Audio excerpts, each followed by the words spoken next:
I'm sorry. Okay? I'm sorry. I'm sorry. I'm sorry. I'm sorry. I'm sorry. I'm sorry. I'm sorry. I'm sorry. I'm sorry. I'm sorry, okay? Hey, you. Welcome to season 2 of I'm Sorry, Okay? A podcast where we are watching so much Degrassi. I'm Mary here with Paul and LD. This week we watched season 2, episode 1 of Degrassi Junior High, Eggbert. This episode was written by Jan Moore, directed by Kit Hood, and originally aired on January 4th, 1988. In this episode, Spike and Shane learn about parental responsibility when they care for an egg as if it were an infant. And Stephanie assumes a presidential demeanor without flashy clothes and makeup. Quick content warning for this episode, we will be discussing pregnancy, childbirth, and forced labor. If these topics are difficult for you, you may want to skip this one. Oh my God, it's 1988, guys. It's 88. Here we What are. up? TV Guide is hating on flashy clothes and makeup. Yeah, which with apparently each episode, are not presidential. With each episode, we are inching closer to the fall of the Soviet Union. Oh, yes, we should please keep track of that and please keep us updated on the status of the Soviet Union. So each week, would you like me to let you guys know where in the Cold War we were? Because Yes, I can really please. only do that if I am going by like season 5 or 6 of The Americans, which, by the way, I have finished since our last recording. Maybe it could be like a segment where we like compare a character to a major player in the Cold War. Oh my God, who's Gorbachev? And who is Ronald Reagan? I think we all know that it's Kathleen.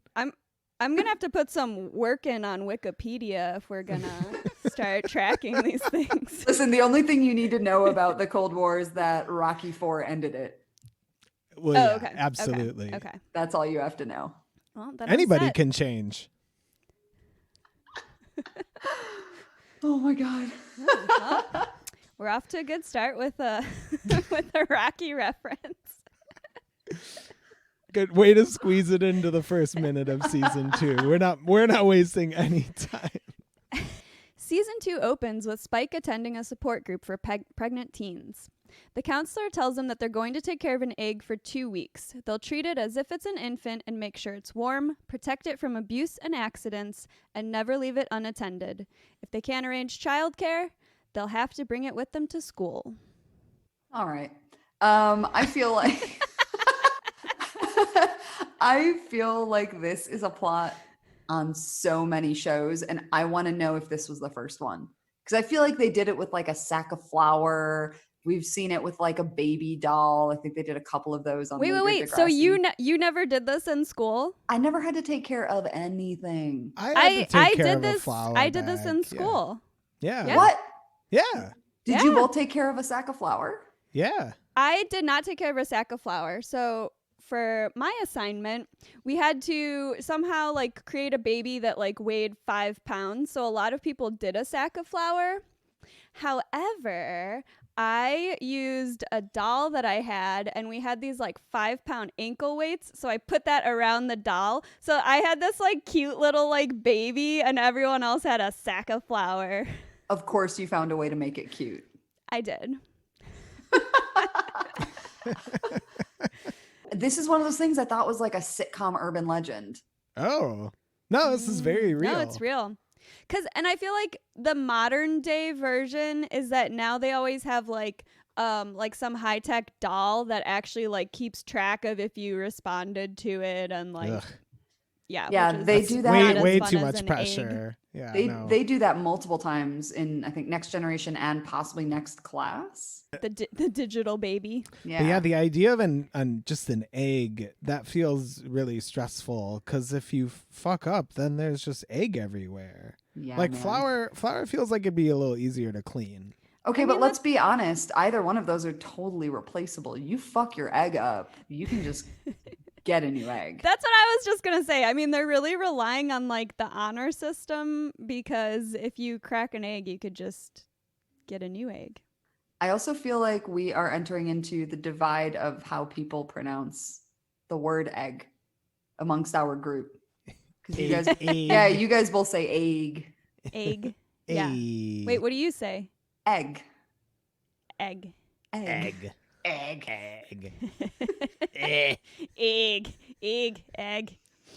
Anyway, What should we mention the low key Celebrity? cameo? Yeah, low key celebrity Yes. cameo. Tell us more, Absolutely. because the two of you, you came to me with this information. So please tell me about our celebrity situation. So I'm gonna backpedal a little bit and say that last year I went to go see the band Stars here in Glasgow, and I was with a friend who used to go see Stars a lot, and she's gotten to know the band. They saw her in the audience and were like, "Oh, come backstage." And somehow when we went backstage, I just merely in the face of a Canadian will always be like, "And do you watch Degrassi?" And Amy Millan, the lead singer of Stars, was just like, I actually had a small part on Degrassi. And after I mopped my exploded brains off the floor, I asked her for more of the details. And she was just like, yeah, I was in an episode called Eggbert. And then she recited the line to me. Oh, hey. After recording this episode, LD got a chance to record a conversation directly with Amy Millan about her experiences on the set of Degrassi Junior High. We will release this interview in full as a special extra credit episode tomorrow, March 24th, so be sure to check back. Until then, here's a small sample of LD's chat with Amy Millan of the band's Broken Social Scene and Stars. We'll return to our discussion of Season 2, Episode 1, Eggbert, after the tone. Enjoy! So then they cast me in the role of this young pregnant teenager. Did you have a name? I don't remember if I had a name. I must have. I probably gave myself a name even if I didn't, because I took it very seriously, all the acting. I'm sure I gave myself a birthday and a sign. And when I got pregnant, my boyfriend David wanted to help. It was his parents who were the problem. You know what his father said to me? He said, whatever you do is your own choice. I don't want my son involved. I still remember the whole monologue. I don't remember anything. I had to memorize those words, and the stakes were so high that it's still locked inside my mind, that monologue. I love that you remember your monologue. What a kind of amazing thing, because I feel like it's like when people have to, in middle school, they have to remember the preamble to the Constitution and set it to a song or something to pass the test. It's that's always in their brain. Yeah, how to spell Mississippi, Mississippi, right? Exactly. That's never going to go away. However, Massachusetts will never. That I have to look it up every time.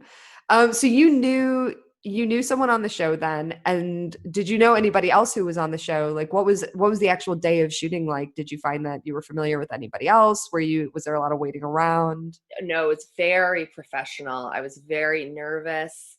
It took hardly any time at all. I didn't know anybody else, but I weirdly became really good friends with the guy who started the show, Kit Hood. The infamous. I became really good friends with his daughter, Fenna. Fenna? Pretty positive that was her name. She had a rat. She had a pet rat. Fenna. And she was this kind of lovely girl. We met, I think that's where we met. We met at the rat party. And she was just such a mess. I loved her because I could relate. When you were on the show, did you do your own hair and makeup? Did you pick your own outfit? Because that's the narrative that surrounds Degrassi Junior High, is that everyone who was on the show did their own stuff. I definitely didn't have hair and makeup, for sure. There was definitely no hair and makeup. I did. They might have given me a t-shirt because I was 8 months pregnant, right? Yes. So I had to have, but it kind of looked like my clothes. So I can't really say for sure, but definitely there was none of that on that show, I don't think. When it aired, did you get together with your pals or your family? Did you watch your big debut? Oh, it went by way too quickly. And that's why I'm so thankful for YouTube, because it was the speed at which it was. I wanted to watch it 1,000 more times, but I couldn't. I was like, it's just on TV, and it was an incredibly exciting moment. But I will say, like, when you're like, did they do their own hair and makeup? It was definitely like not a lot of bells and whistles. Like, I've been on movie sets and I've been on TV sets since, and like Degrassi was definitely like a DIY kind of feeling. Like, craft services were not. Like, I don't even think they're M&Ms. Sounds nice and lo-fi, the way that we like our Degrassi. Yeah, so her partner's parents aren't letting him see her, and then his dad is like being an asshole to her. So that's like a whole episode on its own, it feels like. Mm-hmm. His dad is basically saying like it's your problem to deal with. It's not exactly how that works. I wish that we knew more about her. I wish we got to see her again. I feel like I have a lot of questions, but it's a good line. It's like it like sets up sort of a mini universe that like Spike is like in on some real shit. And because we haven't really later in this episode, we're actually going to meet Shane's family for the first time. And so we haven't really gotten like we've met Spike's mom, and we know like what her kind of situation with her mom is. But this is the first time we'll actually start to see Shane, and we don't actually get his parents' reaction so far. That will be to come in the future. Love it. Will it ever? And before we move on, the counselor in this scene is actually wearing my look of the week. Oh, hey. Right out of the gate. Just as soon as I saw her, I was like, absolutely, this has got to be my look. So she's got on like a soft blue button-down shirt with the collar popped like very high, like almost up to her ears.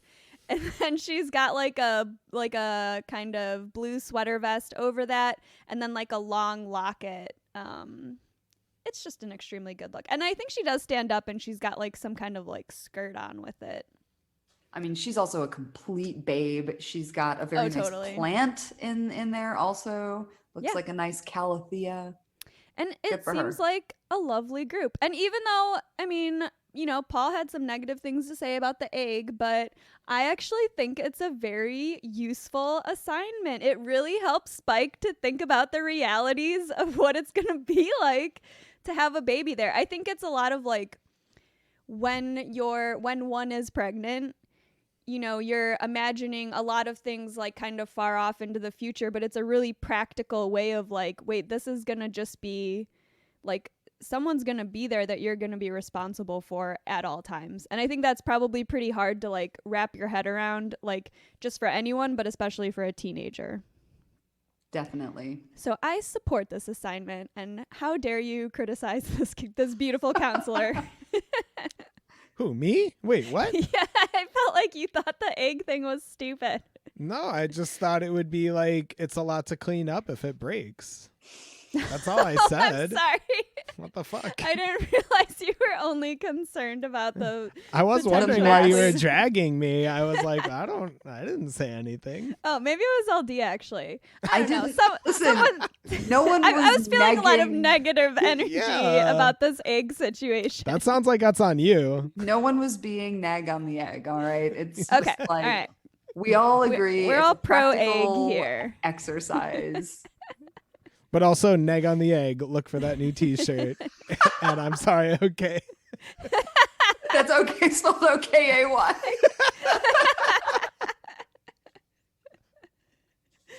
All right.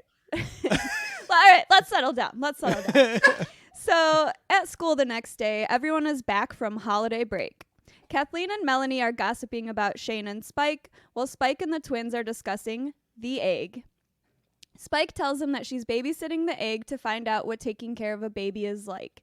Kathleen shares some truly heinous opinions on Shane, wondering if he got any more girls pregnant over the holidays, and Spike, saying pregnant girls shouldn't be allowed at Degrassi. There's so much here. There is so much here. And it's just like hilarious that Melanie's immediate reaction is basically like, don't drag Shane. Hey, there's Shane. I wonder if he got any more girls pregnant over the holidays. It's not that bad. It was Spike's fault, too. Spike's fault know. too. And I was just kind of like, I get what she's saying, but I'm not sure fault is really the right word. It's more like they both share responsibility for this, or they Exactly. should. I don't want to defend Melanie, but I wonder if she just like knew that like she just could feel that whatever Kathleen was saying was wrong, and she just couldn't figure out why fast enough to like respond. That actually feels really accurate. And yeah, because Melanie in the past has like stood up for people and has like pushed back against Kathleen, but yeah, she's really got the wrong take here. But she's also like pretty naive, so she maybe just doesn't really know what the right thing to say would be. That's fair. Now, can I just say, so Kathleen says that like Pregnant girls shouldn't be allowed at Degrassi. Spike should go to a home or something. Yeah. So I'm gonna share a little bit of information. So in Canada, from 1945 until the 70s, thousands of unwed mothers were forced to go to these maternity homes and give birth in secret, and then forced to give their kids up for adoption. They were like strapped down while giving birth, or like super drugged up, and 95% of young women who gave birth in those homes had to give their kids up. So it was approximately 600,000 births between 1945 and 1971, and they were recorded as quote unquote illegitimate. None of these girls were given any legal counsel. They were not told about their rights. A lot of them were given like fake names when they went into these homes, so that like the names on the birth certificate then were like not correct, which meant that a lot of these kids couldn't find their birth moms. And a lot of these women, this is the most, I don't know how this is they're all the most fucked up fact. But a lot of these women were told that their babies were born stillborn. And so that like they wouldn't hold their babies, they just took them from them and then like gave them up. So Holy shit. So that's first of all just a very dark time in Canadian history. Mhm. I know Ireland had something very similar, and it was only like recently like ruled on, I think within the last few weeks, that like people could have access to the records from those homes. So it was like a super, super dark time, but also like that's what Kathleen is advocating for. Oh, like I'm seeing what you're saying. She's literally talking about this One of those institution. homes. Yeah. She's not saying like, oh, Spike should have to be in her home. She's saying like girls like that should have to go to a home. And Wow. that it's these like mother and baby like homes where they would send like underage and like unwed women to give birth in secret, because it was like, you know, quote unquote like wrong. And so like Kathleen's like Nancy Reagan ass is just like, Yeah, what a little asshole. right? This is what I'm saying. Holy shit. Well, and just the idea that, you know, Spike is actually like, by Spike being open and sharing her experience, like what better way to educate other people about the potential consequences of having sex at a time when you might not be ready to deal with those consequences. But the idea of just like hiding someone away as if they're shameful, as if, you know, pregnancy in itself is shameful, like just like hidden under this like, you know, secrecy. And it's like, who does that benefit other than like an artificial or like a superficial, like, you know, pretending like nothing is wrong. It benefits sterile white culture. It benefits the Catholic Church. Yeah. Yeah. But also, I mean, it's very in line, I think, with like abstinence only sex education. You know, Melanie then kind of comes in and is like, well, do you think then that Shane should have to also leave school because Spike didn't get pregnant all on her own? And I wrote in my notes for this one, once again, trying her best, but not totally hitting the mark. Melanie. But I mean, she it's true though. When she, like, I actually think she's got a good point here. Like, oh, if you're going to say that women who get pregnant have to leave, then are you not also advocating for like everyone involved to be banished? Just because Spike is the one that's visibly pregnant, it's still like, it's both of them. They're both in this situation. And that's even what Spike kind of points out later. You know, she's the one that can't hide it, but like that doesn't mean that, it affects her, like, or I don't even know what I'm saying. You know what I'm saying? I know what you're saying. That mic drop moment comes later. And I actually did write in my notes that she cuts a promo on his ass. And I was like, yeah. Paul and Mary are absolutely gonna does. love this. All right. In the hallway, Stephanie's going through her locker, throwing out all of her sexy clothes into a giant trash bin. Alexa walks over and asks what she's doing, and Steph tells her that this term, she's going to be mature and responsible, quote unquote, the real me. Alexa asks if she can have some of the clothes since she's throwing them out anyway, and Steph tells her, sure. Woof, she's gonna regret this moment. So I think that Alexa has been in previous episodes, but this is the Yeah. first time that she's named. Yes, she's been in several episodes already. And she was actually in this episode, she talks about how she loves babies. And actually, Yeah. when Spike was kind of at the forefront of It's Late and she was talking about it, I think Alexa was the same person who said she loved babies in that episode. Okay, so this is a common theme with Alexa loves babies and sexy clothes. Yep. And secondhand sexy clothes. I so far am loving the kind of like full picture we're getting of her character. I like Alexa so far. I don't really know what else happens with her, but as far as Alexa. this episode goes, yeah, I was into Alexa. I do. So I think my first question about this scene though is why would you throw clothes into the garbage instead of just donating them somewhere? Maybe because Steph doesn't want anyone else to wear these clothes. She knows the power of her tube tops. and the date night leggings. The hot pink date night legging. Yeah. Which we will see later.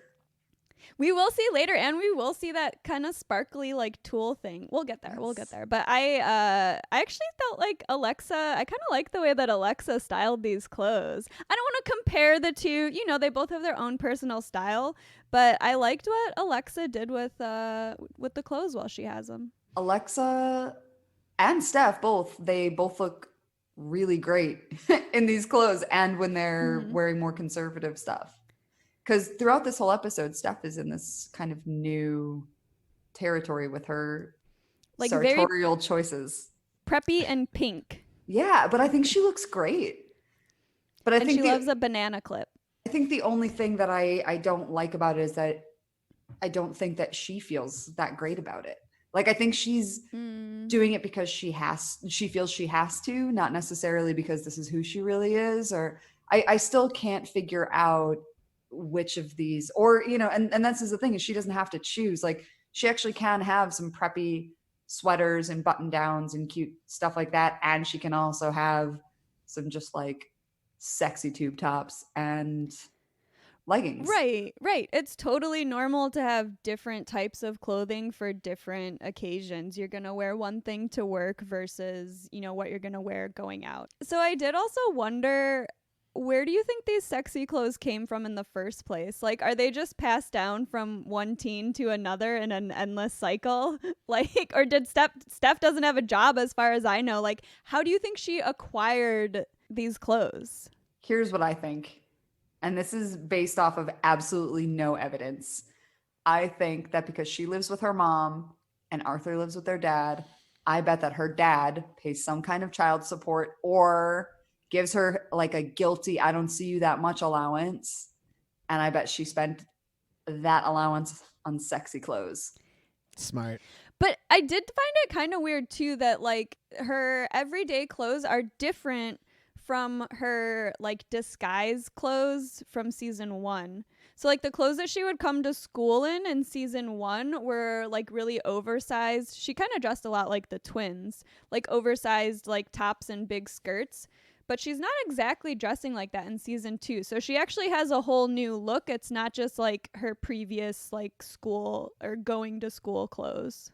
Yeah, I think also she doesn't have to have clothes that are 8 sizes too big now because she is not wearing a double life under them. She's not wearing 2 outfits. Yeah. Putting on 2 outfits every morning. So I think that's probably at play. And then she probably also got some new clothes for Christmas or something. That's true. That's true. She just asked for everything in pink. she's like, well, if I'm going to have to wear this stuff every day, it might as well fit me. It's not a decoy anymore. Right. Mm-hmm.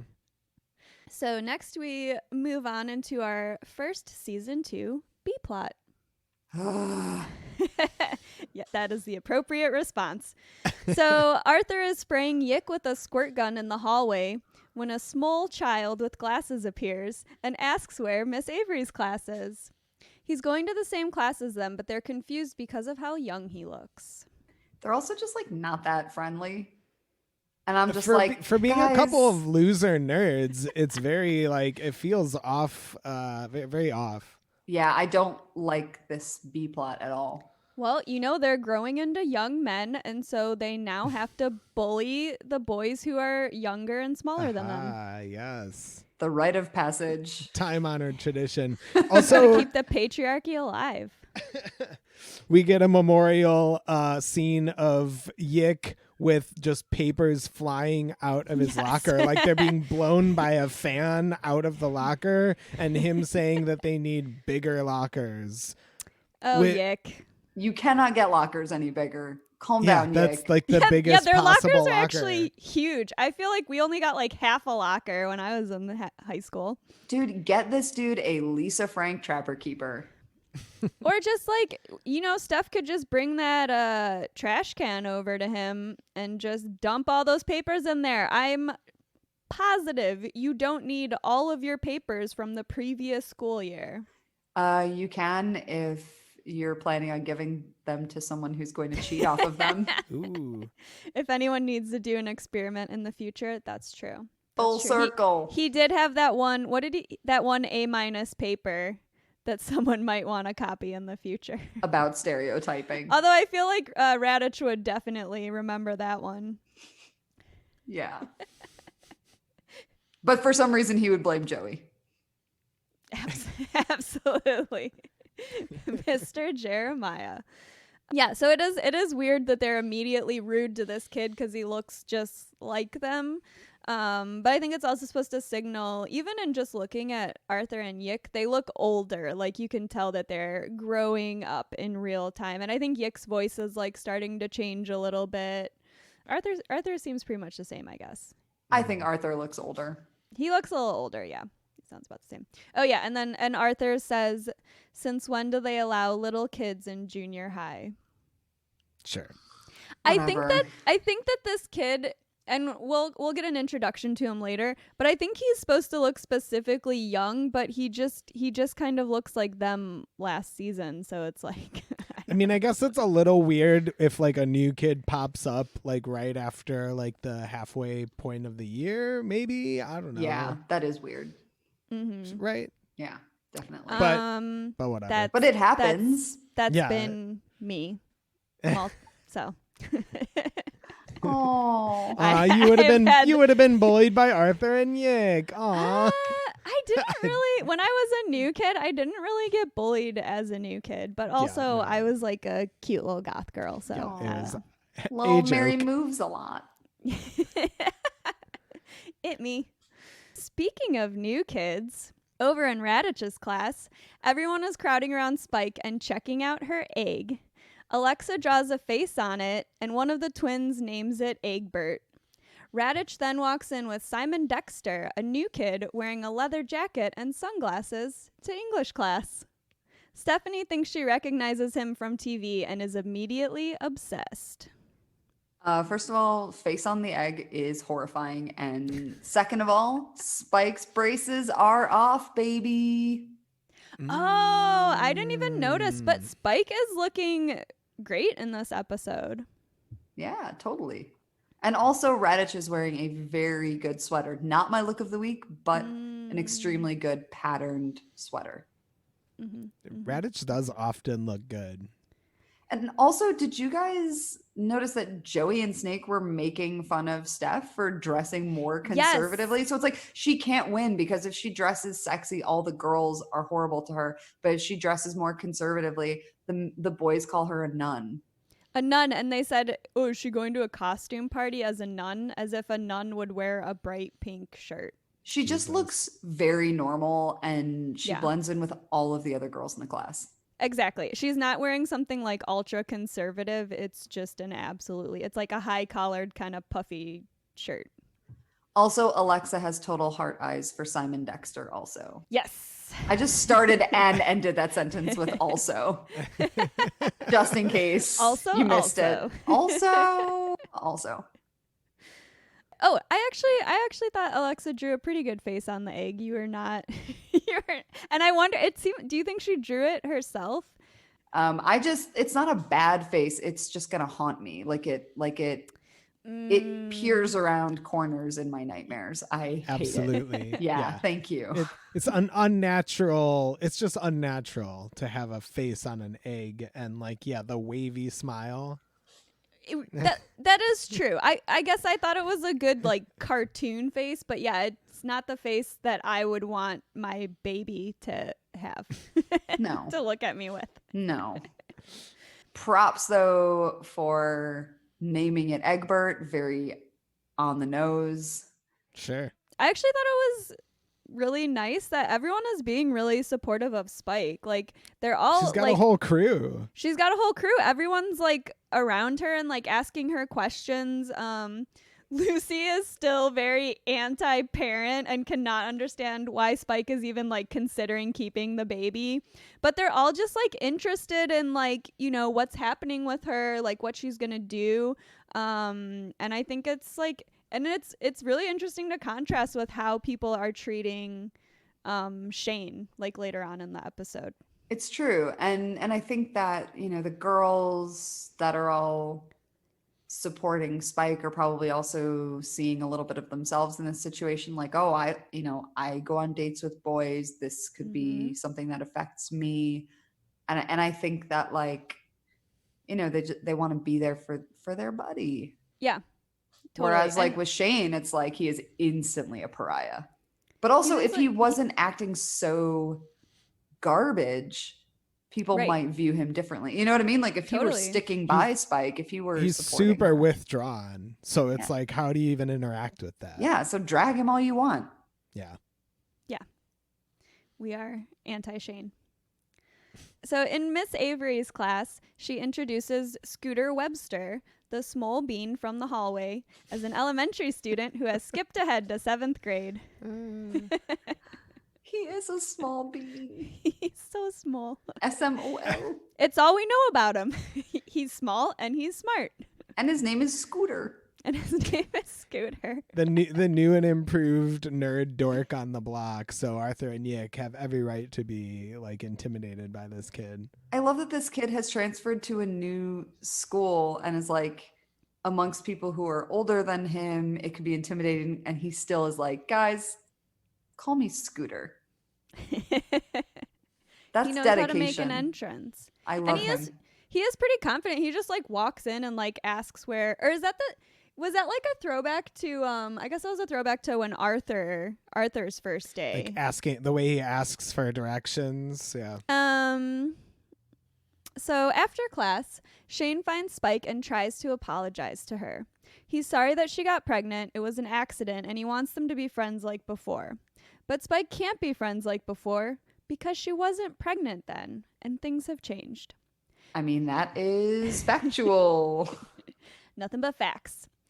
Shane says he feels really bad and wants to help, so Spike tells him to take care of Eggbert for a week to prove that he can really help. Okay, can I just say, she does an awful job at explaining this egg. She just hands him an egg. She's like, you want to help? And I'm just this does not give a full picture to this kid. Especially, he's what is this? It's just an egg with a face. And yeah, she gives no context. She's like, it's a baby. And you're just what? Truly, I think some of the fact that he's such a dirtbag in this episode can possibly be traced back to the fact that she did not give him what I believe to be the full briefing for this.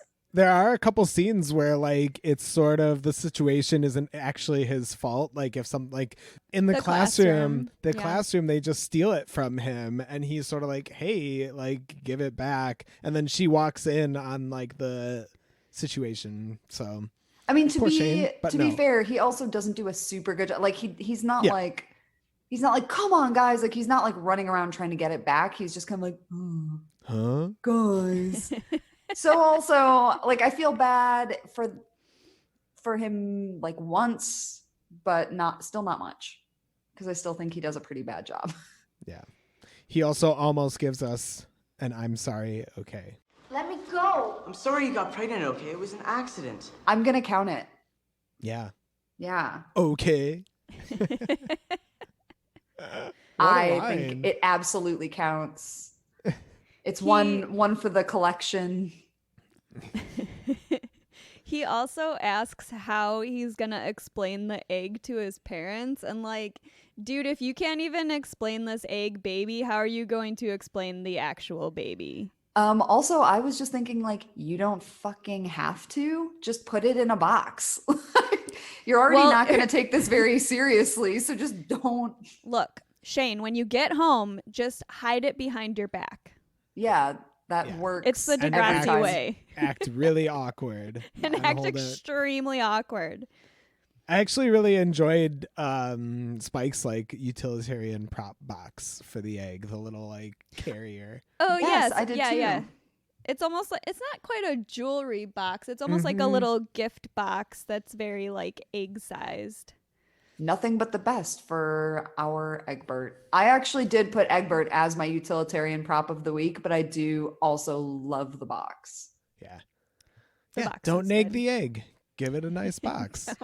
You're really sinking your teeth into that catchphrase. You're really trying to make don't egg the neg. Don't egg the neg.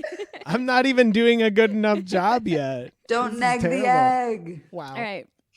So after school, we follow Shane to his house and meet his old ass parents. They are ancient. They are so Why are they old. so old? Okay, to be fair, I will say I was my parents said surprise. I was an accident. So my parents were also like old as frick when I was in junior high. Like my mom was like 50 when like the other kids' moms were like, yeah, okay, but these two are 35. like in their mid to late 60s. Oh, like, are yeah. they pushing 70? Like, how They're- old are yeah. these people? It They does are seem to old. be, a similar situation where, like, because he mentions his brothers later on. So I'm assuming he's like the youngest of a bunch of kids. Who knows? All right, so. So his mom asks if he was late because he was talking to a girl and tells him to watch out for those girls. Well, his dad asks if any of the kids at school do drugs and if he's ever heard of crack. Have you ever heard of something called crack? Crack. he's heard of New Zealand zappers Degrassi grass. and Degrassi Belgian blue. grass.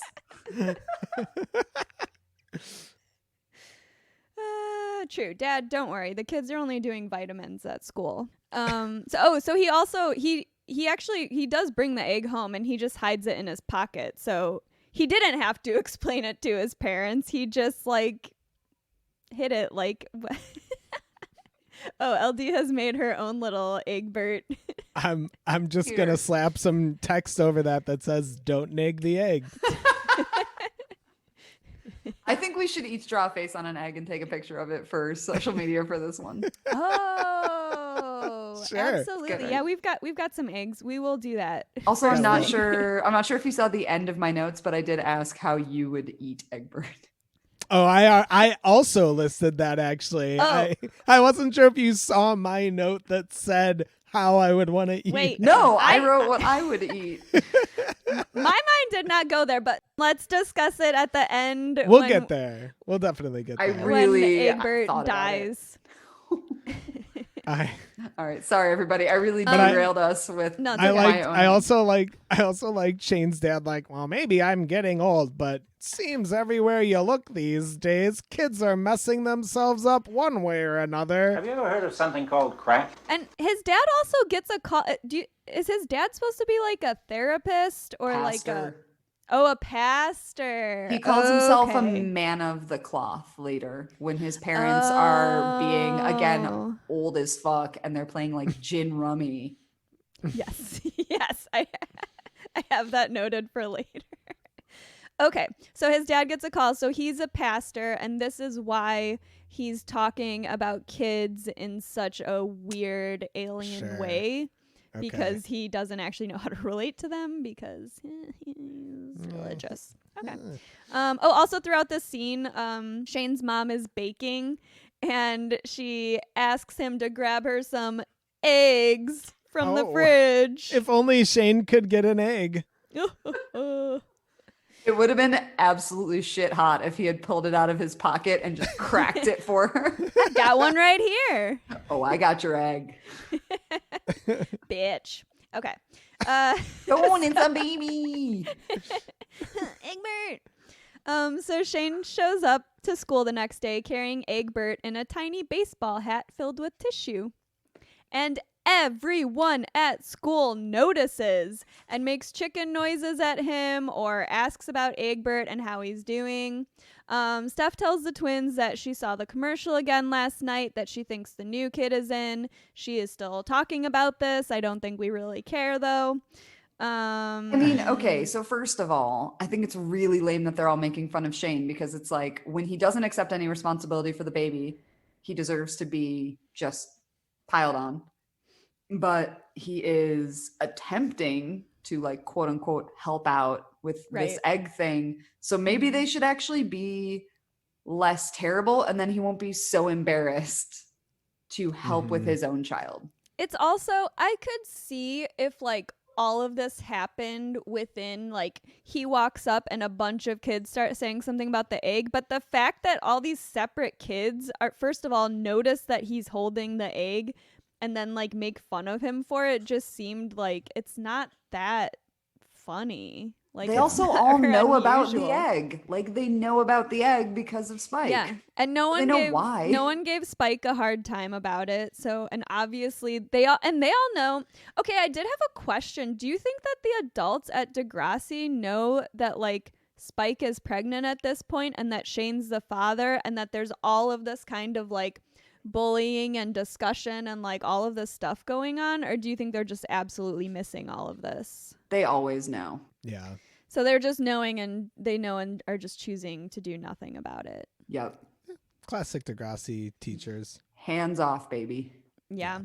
And I also wanted to note that this is the first of many shitty faces that Shane makes in this episode.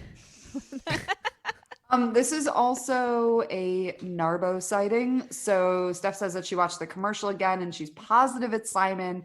One of the twins says yes. The other one is like, you guys have been Narbos all week. Just ask him. And I'm just like, yes, I am with the reasonable twin. I'm assuming it's Heather. So is a Narbo just like a dork? I think we looked this up on Urban Dictionary at one point, did we not? Sorry, I forgot. I think it's just their version of idiot, or no? Oh, okay. Lame, stupid, dumb, idiot, hoser. Okay. Also, like, Steph hasn't even talked to this Simon dude, right? Or wait, No. she's trying to like hype herself up to talk to him by asking about this commercial, which is also kind of weird because it's like, he's your classmate and he's new. Why don't you just, like, ask him where he's from? Yeah, literally anything. Like, why did you move here? Where are you from? Also, instead of just assuming that any new guy who comes to school is going to want to date you, you know, you could just talk to him. Yeah, and I guess we don't know the twins' preferences in terms of who they might want to date.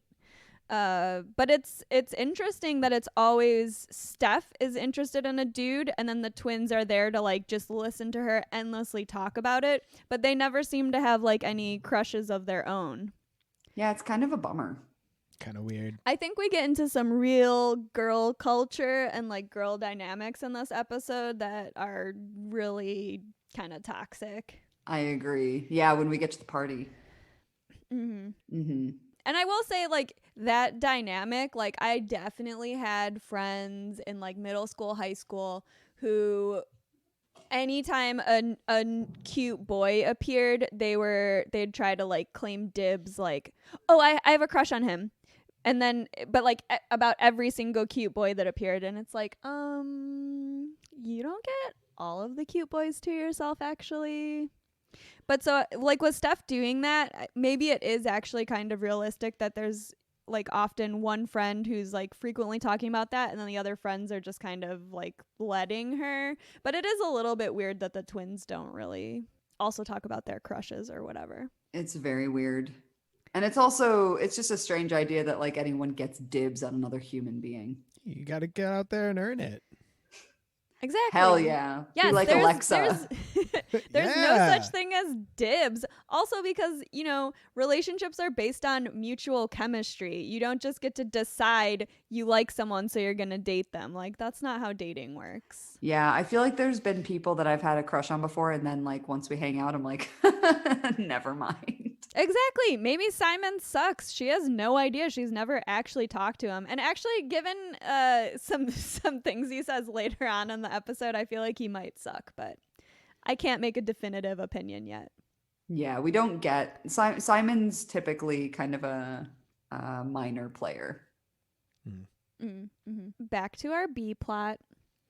Now Yick has his own squirt gun, and he and Arthur are spraying each other, and then they threaten to spray Scooter too, and then they tell him to beat it. The bullied have now become the bullies. I wrote, apparently they've forgotten what it's like to be picked on. Seriously, how quickly they forget. Scooter's wearing my runner-up look of the week, by the way. This little, yeah. Yeah, he looks cool. Little matching blue backpack with his like, it's like a white button-up with some kind of blue pattern. I can't really tell. And then there's like yellow and stuff in there too. It looks great. I like it. It's good. And he has very cool glasses. Mm-hmm. But yes, I guess the point of all of this is to show that even though Arthur and Yick are older, they're less mature than Scooter. Yes, yeah. They're less mature than everyone. than literally everyone at Degrassi. Including Eggbert. As every single B plot illustrates to us. Yes. Can we not find someone else? Who else? Isn't there anyone else in the 7th grade that could have something going on? They're introducing Scooter.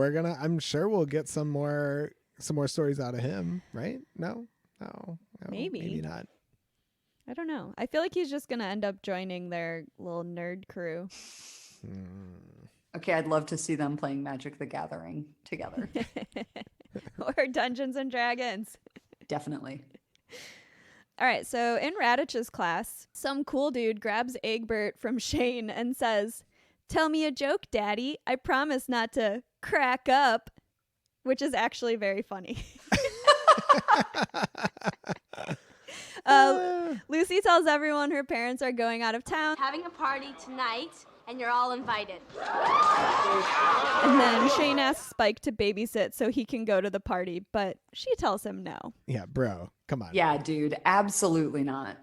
Even if you said that she didn't explain like the rules of the egg to him, which is fair, but like, right. Dude, get it together. And she definitely could have done a similar like summary that her counselor did, but maybe it's just supposed to be implied that like they didn't want to tell us all of that again, so we're just supposed to assume that they had that discussion at some point. Yeah, maybe she filled him in more at some. But yeah, like even if she didn't, this dude wouldn't have cared anyway. So well, yeah, and he's only had the egg for one night, and he's already asking Spike to babysit, and that's why this is like such a good assignment, because it's exactly how shitty he would act about the actual baby. Definitely. Bingo. Don't nag the egg, Shane. I'm gonna leave it to you to say it, because I feel like I'm just gonna mess it up every time I neg the egg. Don't neg the egg, bruh. I have to say it like, don't neg the egg. You're still processing. You're like, it's like when the computer has to update. It only works when you pronounce egg like egg. Yeah, that's my egg. Because you can't nag the egg or nag the egg. Don't nag the egg. Yes. Okay. Well, anyway, so also when they're talking about Lucy's party, Alexa says she's so excited she's going to wear all of her new clothes. All at once. Okay, I just had a feeling we all had that in our notes that like, oh really? All of them, Alexa? All of them. I mean, if she only got one outfit's worth of clothes, then yes. This is also why it's really funny. Like, Alexa seems to think that her and Steph are friends. Like, she's throughout the episode, she's just like giving Steph updates and like everything. And Steph is acting cool, but then it doesn't seem like she actually is that into. I don't know. She's just jealous about the attention that Alexa's getting. You're just jealous. Yeah. Or if they're just like not that good of friends anyway. I mean, I think on one hand, because also like Alexa doesn't appear to be getting any kind of negative attention because of the clothes, but Steph got a lot. So true. And so how pissed would you be if you basically got rid of all your clothes to be like more responsible or more like respectable or whatever, and then someone else is wearing your clothes and no one's giving them a hard time? You'd be so pissed. Everyone's just saying that like she looks great. I mean, she does, but Yeah. you know, it's that's just a really good point. I'd be pissed. And also just that kind of like leaving that kind of life behind and trying to move on to be something more yourself or quote unquote yourself can be really difficult, because even if you know it's not what's right for you, it can still feel like something that was safe or was a habit or was comfortable, and it can be hard to move on from that. Mm-hmm. It's like outgrowing your childhood friends. Mm-hmm. Right. But I also think that, you know, Alexa's attitude is a little bit different than Steph. Like, she's just really confident. And I think that, you know, Steph just had a lot of baggage when she had these clothes. So I think that she wasn't as, like, at ease or, like, comfortable as Alexa seems to be. And that might be why people were sort of more aware of it or commenting on it more, just because she was coming to school in one outfit and then changing into another. You know, there was so much emphasis on the clothes. Whereas with Alexa, it's like, it's just Alexa and now she's wearing this outfit. But with Steph, it was kind of like all about the clothes. Yeah. And I think Alexa's also not just confident. She's also just a very nice person. She doesn't seem to be like rubbing it in anyone's face. She's just genuinely very excited to have these clothes. And then she says that she asked Simon to Lucy's party and that he said yes, and she bets that he's a great dancer, and you know that makes Steph super salty. She's really pissed about that. Steph, you've never even talked to Simon. Yeah, exactly. And it goes back to the dibs thing. It's like, what did you think that like no one else could ask him to a party? And did you think the party that you're all invited to? Yeah, you'll be there anyway. Right. Yeah, what does it even mean to go with someone to a party? I mean, when you're in like 8th grade too, your parents are just driving you. Exactly. And once we get to the party, everyone's hanging out together. Yep. But I guess there's reasons for that we'll get into later. Before we move on from the scene, I just want to say Spike is wearing my look of the week. That was my hand gesture for your do jingle. Hell yeah. A star wipe. Yeah, what's she wearing, Paul? She just looks cool. She's got like this kind of blue sweater with it looks like an oversized blue sweater, I'm assuming, which I actually have a sweater that is very similar, like knit to this. And she looks like she stretched out the neck part of the sweater. It's like almost off the shoulder, but not quite. Very boat cool neck? with a white t-shirt. Yeah, under yeah. it. I think it's kind of a boat neck, yeah. Mm. Which is like wider than a crew neck, Paul. Aha. There's so much I don't know about clothes, actually, so I appreciate this walkthrough of the look that I selected. She's also wearing a bunch of cool jewelry. Hell yeah, she is layering those necklaces. Mm-hmm. Into it. Always, yeah, always. I mean, Spike's always got a look put together. Spike is an icon. Spike-con. Nope. I had to try it out. So close. Guys, I have to try it out. Okay. That's fine. So LD, you kind of mentioned this, but then Alexa, wearing Stephanie's old tube top, tells Steph that she invited Simon to the party, and he said yes. And then also on his way out of school, Scooter shoots Arthur with a water gun when he's not looking, making it seem like Yick did it, and then Arthur gets mad. And then Joey Fucking wheels... LOL. Yeah, sabotage. Got him. And then Joey, Wheels, and Snake find Shane and make fun of him for missing the party to take care of Eggbert. Which he deserves. Sure. Also, I mean, the party's kind of missable, to be honest. No one We knows do- at this point. No. No, everyone's stoked because They think it's going to be the party of the year. Yeah, Lucy is always throwing these like awesome ragers. Ragers. Yeah. True. Lucy's parties are so good, you might just end up pregnant. Oh my God. What? No? I don't know. Cut it out. No, absolutely. That was it. We can all go home. Play the end theme. If you want to check out our looks of the Do you think that everyone's bullying Shane because he's like been a jerk about the baby, or do they all just like hate Shane? I think they're bullying him because dudes are terrible. Mm-hmm. Yeah, it seems like they're just sort of arbitrarily being dicks. Because I guess with the girls, they were just like, how's Eggbert? Like, that's not really bullying per se, but Joey is obsessed with like the fact that Shane and Spike like had sex, and he like never misses an opportunity to like bring it up to Shane and like, oh, let's ask the expert, and like just always like saying things like that like, bro, as far as we know, he had sex one time. And Lame. that was quite enough. Yeah, that was more than enough. Now we kind of get like a little bit of the party set up, but we'll come back to the party in a minute. But Steph and Twin show up first, and there's like this whole display of alcohol, but Lucy tells them not to touch the booze. Her parents have been suspicious of her since she got busted for shoplifting. The booze is right fucking there, though. Like, what? First of all, Lucy is wearing my look of the week. Oh, She is in a purple satin bomber, and it is over this like blush pink dress. She's got layered pearl necklaces. She is looking so fly. I love it. I love this look. I do not usually go for like a femme look, but she looks great. All of our looks of the week are unified by necklaces this week. Yes. by the way. true. The Yes. counselor only had one necklace, but the Yeah. youths are all wearing multiple necklaces. It was singular but effective. Mhm.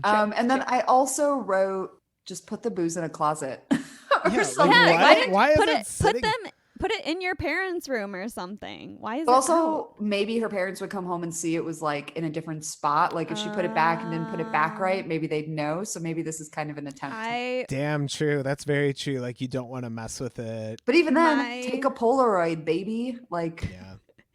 My middle sister had an extensive troll collection, and they were all displayed in a very specific way. And I was not allowed to touch them or play with them, maybe just without asking, but I think in general.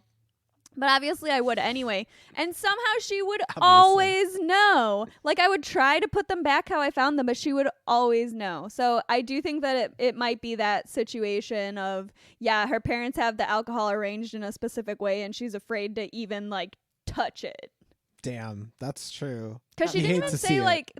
like, they marked, like, sometimes you, like, mark the level on the bottle of alcohol or something. Oh, I mean, I don't know that. But yeah, I okay. don't have any experience with this. I don't have any experience with that either, but I think that that's a thing that, like, suspicious parents do to, like, make sure that it's not, like, not a Ugh. little light afterwards. I just add a little water. Anyway. Yes, and people do, and that sucks. Another wonderful tip brought to you by Another the hot people who advise you on how to steal, how to lie, and now how to sneak. How to sneak water into your parents' booze supply. Well, how to drink your parents' booze without getting busted. Hell yeah. Keep coming back to I'm Sorry Okay Pod for all the hot tips. For more hot tips. All right, so now we kind of cut over to Shane's house, where his parents are playing cards and drinking tea. Just a regular Friday night for two senior citizens. His dad says it's unusual for him to be home on a Friday, but Shane brushes him off, saying he has homework. And then his dad tells him an education is only what you make of it. Which, like, Oh my okay, God. Sure, dude. sure. Sure. All right. I literally Lucy's wrote in party. I literally wrote in my notes, Jesus Christ, his parents are, in all caps, so old. All right. Do we have anything else to say about them? No, there's please, nothing else to say about please, this no. scene. Okay. All right. No, they'll So be back- dead soon. Well, get it in now. Back to Lucy's party, and everyone is bored. The cassette deck is broken, so in addition to no No. drinking, there's no music. Wheels and Snake are trying to listen to a Walkman together while Snake is flipping through a magazine, and Joey is acting like he's too good to use a coaster. Okay, first of all, the disrespect. Like, He coasters has are such an attitude about it. like, he's never been asked to do that ever. But then also, His mom cleans houses. Sorry. this scene really reminded me of that episode of The Office with the dueling Christmas parties. And Angela's got her Nutcracker Christmas, and it's just like Oh. boring. And then they've got the karaoke margarita Christmas in the break room. And Daryl comes in and sees everybody just like standing around at the Nutcracker Christmas. And it's just like, oh, whenever you're done with your meeting.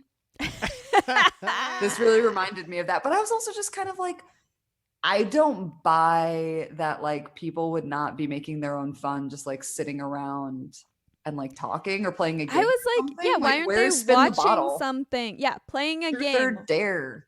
Watching like MTV or some shit, like, or Much I- Music, or I don't know if that existed I yet. don't know. I Playing get the a sense game, that doing like something. I get the sense that Lucy's like kind of immediately lost control of this party. Like the tape is busted, so she's maybe flustered. Doesn't look like her lighting game is really like happening tonight. Like all the lights are just on.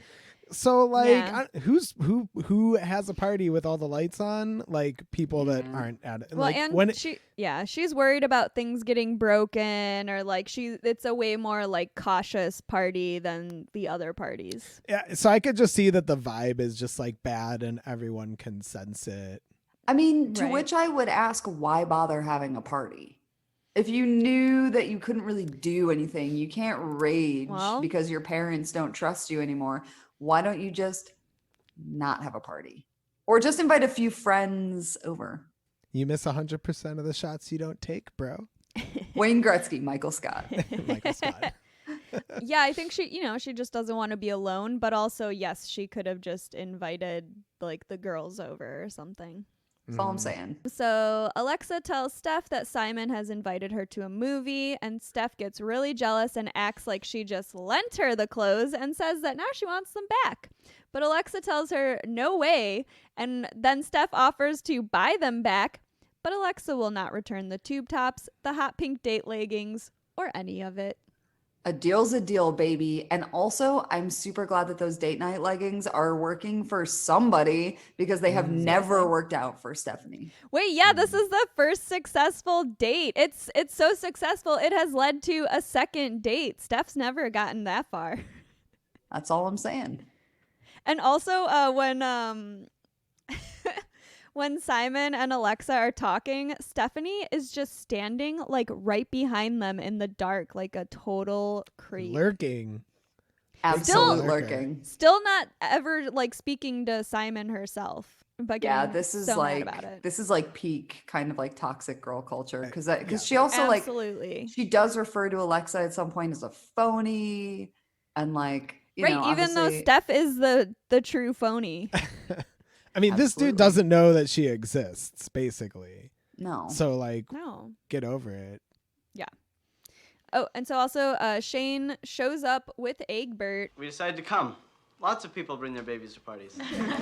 and everyone starts throwing the egg around the party, and then Shane very easily gives in to peer pressure and throws the egg too, and Spike storms out. Wouldn't you? Also, this is the first time, like, usually when Spike would show up, everyone would kind of like stop messing around with the egg or whatever, like when they're at school. But no one is really defending Spike like right now, which I was like a little bit surprised that like maybe just because everyone's bored, everyone is on board with like throwing this egg around the room, except for Lucy, but she's only worried about having to clean an egg out of the carpet.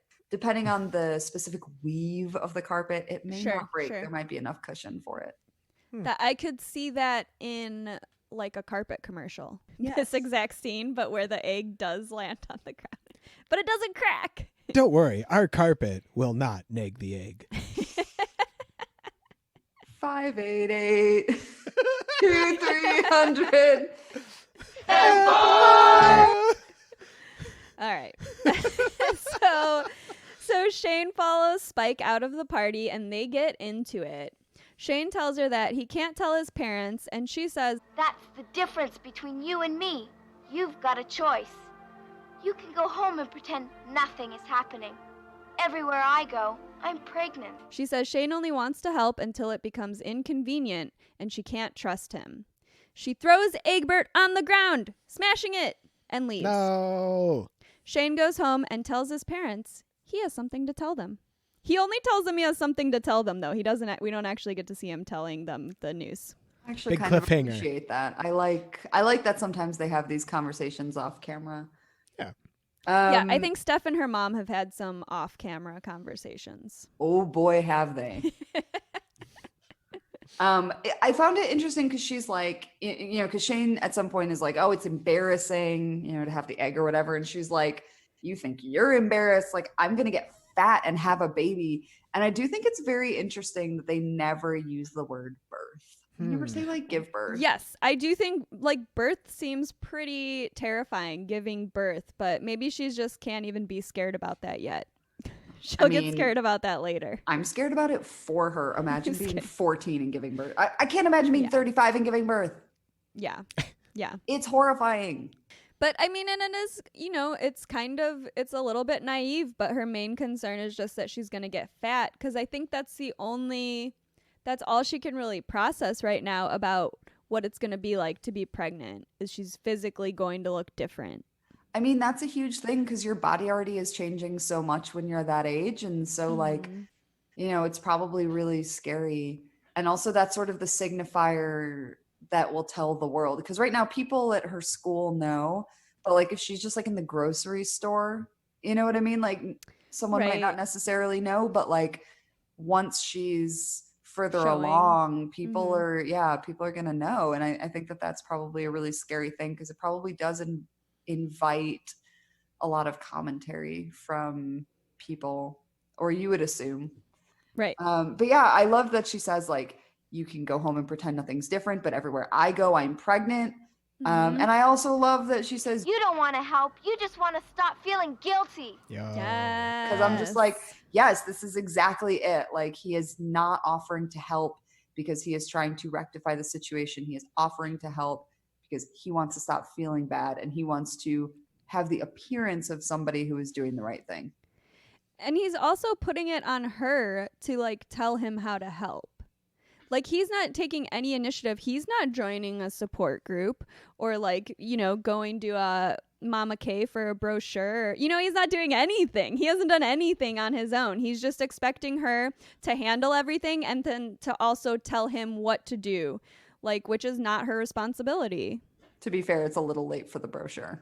That's true. Well, I'm assuming there's another brochure that's like, so you've gotten your teenage girlfriend pregnant. It's never too late for the brochure, okay? There are many brochures. There's probably like an entire encyclopedia of brochures that Mama K can choose from, depending. She's got like a choose your own adventure. Yeah. I was also trying to think of a Humpty Dumpty joke, but I did not come up with anything good. Oh yeah. So here's my question. Spike throws Eggbert on the ground in a fit of rage. How would you eat Eggbert? So I wait, are we scraping him off the ground? No, just like if you hypothetically in general, you've got an egg, man. What are you gonna do with it? No, this is Eggbert. This is Eggbert. Like, so in a world where Eggbert makes it to Monday, the assignment is over. He's now a baby. How are we gonna eat Eggbert post assignment? Yes. I wrote that I would have him poached with on some sourdough toast with truffle oil and some sautéed spinach, because I believe that he deserves only the finest after what he's been through. I do over easy with some toast, avocado, and then egg on top of that with a little oregano. Ooh. Mm-hmm. You know what? I don't want Eggbert to feel abandoned and alone. So I think I'm going to have Eggbert in like a little like tofu veggie scramble and like really mix him up with some friends, you know, and enjoy him that way. He deserves that. Wonderful. Great. Just don't nag the egg. Shut up. Shut up. I had to get one more in. Yeah, that's fine. Can't relate. Honestly, I kind of related to Spike. Obviously, I have never been pregnant, and I've definitely never been a pregnant teen. But I feel like the vibe of her character was that she like keeps like offering Shane like second chances and just keeps watching him blow it. And whomst amongst us can't relate to such a situation. I mean, the way that, you know, you mentioned, she said you don't want to help. You just want to stop feeling guilty. I've had to work kind of hard in my life at not giving people so many chances, especially when they don't deserve them. It's hard, but I'm working on it. And it seems like Spike is too.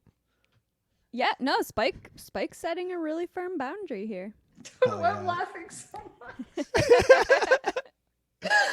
I was like, is this passive aggressively about me? It's not. I was just like, am I the asshole? I related to Steph. So I think she's trying to find out who she really is. I think that some of her old habits and her old ways of expressing herself might be tempting. But I think that the quest to be an authentic and more responsible version of ourselves is an ongoing one. And, you know, I also wrote, by the way, you can be school president in a tube top. You just got to do the job, babe. Oh, yeah. Absolutely. Totally. Like, it's fine. It's fine. It's the 80s. You can have it all. Tube top and a presidency. That's all I'm saying. But I really do think, like, you know, sometimes when you're kind of trying to engage in self-improvement, it's very tempting to go back to things that are comfortable. And I really related to that. I didn't really relate to anyone in this ep.